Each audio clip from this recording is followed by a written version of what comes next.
Ya pemirsa, Agus penyandang disabilitas tersangka dugaan pelecehan seksual kemarin melakukan rekonstruksi atau reka ulang adegan di mana dugaan pelecehan seksual terhadap 15 wanita.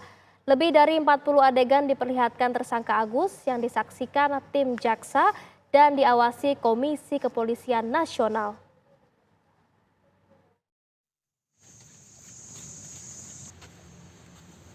Proses rekonstruksi atau reka ulang adegan dugaan pelecehan seksual yang dilakukan oleh tersangka penyandang disabilitas Agus digelar di 3 lokasi pada hari Rabu. Lokasi pertama adalah Taman Udayana, tepatnya di sisi utara teras Udayana.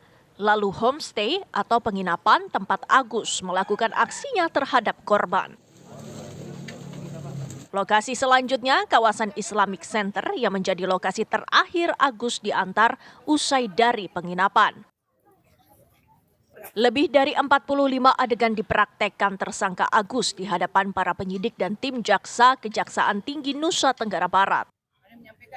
Rekonstruksi sendiri atas arahan jaksa penuntut umum untuk memperjelas kronologi kejadian dan memastikan kesesuaian keterangan para korban dan saksi. Polisi menegaskan bahwa rekonstruksi ini merupakan bagian dari upaya pengumpulan bukti untuk proses hukum lanjutan. Dari 3 lokasi yang kita lakukan di dalam BAP, sebenarnya ada 28 adegan yang tertuang dalam BAP yang kita skenario-kan. Tetapi saat ini berkembang di lapangan itu ada 49 adegan. Hal ini disampaikan karena ada perkembangan perbuatan yang dilakukan oleh tersangka itu mengembang di lapangan.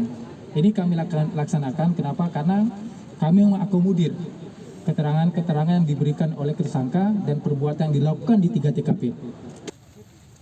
Kuasa hukum tersangka, pendamping korban serta tim jaksa penuntut umum serta Kompolnas hadir dalam rekonstruksi ini. Kompolnas mengawasi penanganan kasus pelecehan seksual yang melibatkan penyandang disabilitas. Pengawasan dilakukan untuk memastikan penanganan kasus berjalan sesuai ketentuan, serta penegakan hukum yang berkeadilan bagi semua pihak, termasuk korban dan pelaku dengan kebutuhan khusus. Sebanyak 15 orang perempuan menjadi korban dan telah melapor ke Komisi Disabilitas Daerah Provinsi NTB.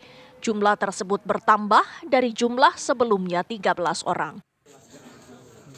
Dari Mataram, Nusa Tenggara Barat, Herman Zuhdi, TV One mengabarkan.